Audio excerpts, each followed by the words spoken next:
do this with sound. I just did a 12-minute review here about my just last round with no fucking sound. In fact, I'm just going to go ahead and make sure I can hear it again. I'm sorry, you're probably going to hear a little bit of a doubled voice here for just a second, but I'm sorry, you're probably going to hear a little bit. There we go. Okay, all right. Now that y'all can hear me, I wanted to go over my round 3 of the the Vintage Oklahoma Land Run Season 5 Round 3 online tournament. Round 1, I lost to some land destruction. My opponent was able to leverage several aspects of the game that slowed me down enough. I was not able to combo. I'm a great opponent. And what I'd like to focus on, because that's kind of a more normal Goblin game, is my game 2 and game 3. So both of them were no land keepers, which is pretty crazy. So to let y'all know what my sideboard was game 2, I took out a Trash Master and a Matron for 2 Furies, okay? 1 and 2. So there were 2 main decked game 2. My opening hands was Goblin Lackey, double Simian Spirit Guide, double Recruiter, Muxus, and Fury. Now, I kept this hand. Actually, I should watch the video. No, that's what it was. I kept this hand because I was on the play, and I figured if I got a turn 1 Lackey in, I could Fury any blockers.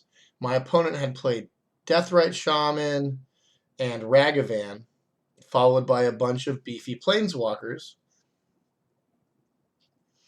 and that hadn't seen any removal as of yet. So I kept this opener. I went turn 1 Lackey on the play with kind of Fury backup. My opponent ended up not playing a creature. It didn't matter what he was going to play, I was going to Fury it. I got the swing in. I got the Muxus. My cards that I revealed were a Muxus, which didn't count, a land, which didn't count, a Matron, another Lackey, and probably a Chrome Mox or something. With that in play, I was then able to Simian in a Recruiter, which I got only 1 card. No, I'm sorry. I drew a land and played a Skirk. Let me think. This hand was probably Skirk Prospector right here. I might have that wrong. I'd have to review the video again. No, that's not what happened. This was the hand. With the Matron that came into play, I got the Skirk Prospector, and I had already drawn the land for the turn, so I was able to play the Skirk Prospector that turn, which left me with 5 goblins, 1 of being Muxus. He then Furied, killed all of the creatures except for Muxus, and I was stuck back up on 1 land. The following turn, I Simian Spirit Guided with the Recruiter to find a second Skirk Prospector, and then swing for 5 with the Muxus. We went back and forth. I ultimately ended up winning. Game 3, I boarded out 2 Lackeys and a Muxus for 3 blasts. All right. My thinking here being, he already saw the Lackeys. I'm on the draw. There's a very high likelihood that he will have a blocker of some kind. I mean, I don't mind trading for Ragavan, but Deathrite Shaman's a bitch.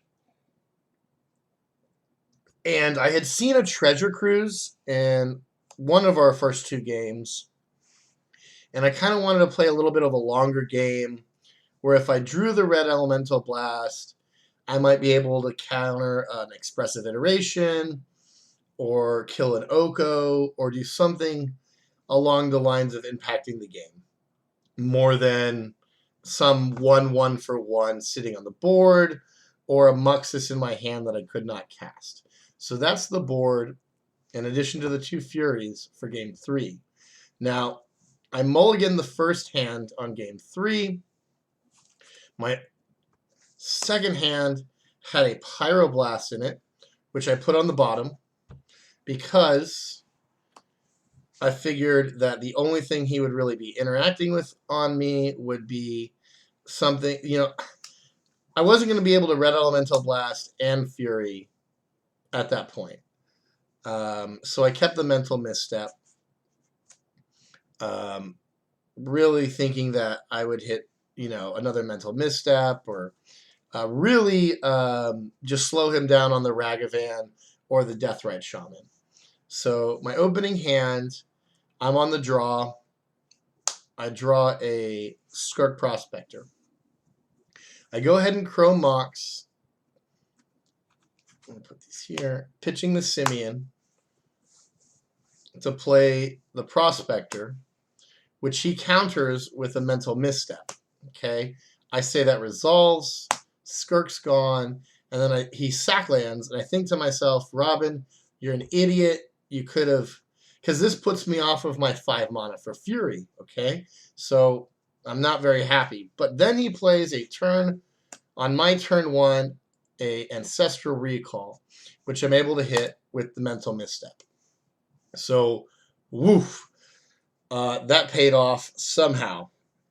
Turn 2, he plays a Red and 6. Red and 6. Gets his land back.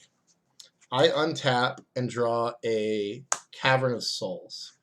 I name Elemental, play my Black Lotus, and I play my non-foil Fury that's in my hand to deal 4 damage to the Red and 6 and kill it. And I'm sitting here like, okay, I got 1 card in my hand. It's a Fury. This is gone. I can't really cast it with the 2, but any other red card lets me answer anything he plays. Later in the game, I end up drawing a red card, pitching the Fury, and I kill 2 Deathrite Shamans, and Fury goes all the way. So those are some very unconventional, no land, non-combo, or at least Goblin Snoop combo-oriented victories I have.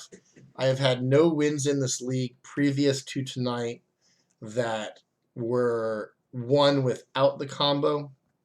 Yeah. In fact, the 2 previous leagues, I won game 2 every time. All 4 games. So they were a combined, they were 8 minutes each, so 16 minutes. Our first game was 38 minutes. So this was definitely the most competitive one I played. Pretty wily. I'm not sure if I'm right on my sideboard decisions. Obviously, 4 Grafdigger's Cage is horrible, and 4 Mindbreak Trap probably needs to go. But the Furies are amazing. If we were to play in the next trimester, I might consider cutting all 4 of the main deck Maguses for 2 more Mountains and 2 main deck Furies, and then sideboard 2 more Furies for those creature-based decks. That will make the lackeys much better when I don't have to swing into a Ragavan or a Deathrite Shaman. There was some question about round 1, about going for the combo that Edward pointed out. I had already lost my 1 Torch Courier. Maybe I'll play a 2nd Torch Courier, a Mountain, and 2 Furies. That might be my round 3 trimester changes. But I'm very lucky to be 3-0 right now. My opponent was great. I just happen to have some good no land keeps between the Fury and the Muxus that ended up getting it to me. I'm going to do another video. My last one had no sound, so I'm going to make sure next one works too, where I'm going to do some more standard Goblin piles. Edward had asked about having a tutorial. He wants to play Goblins. Another friend here in town, Miguel, wants to play Goblins. So there's a lot of people asking me for my opinion on this. I don't consider myself to be a very good vintage player, but I'm trying. I've done pretty good with this deck so far, so I'm going to go ahead and do that tutorial next. This one I wanted to focus very much on just that last game. I hope you enjoyed. Follow and all that fun stuff. Thank you. Bye.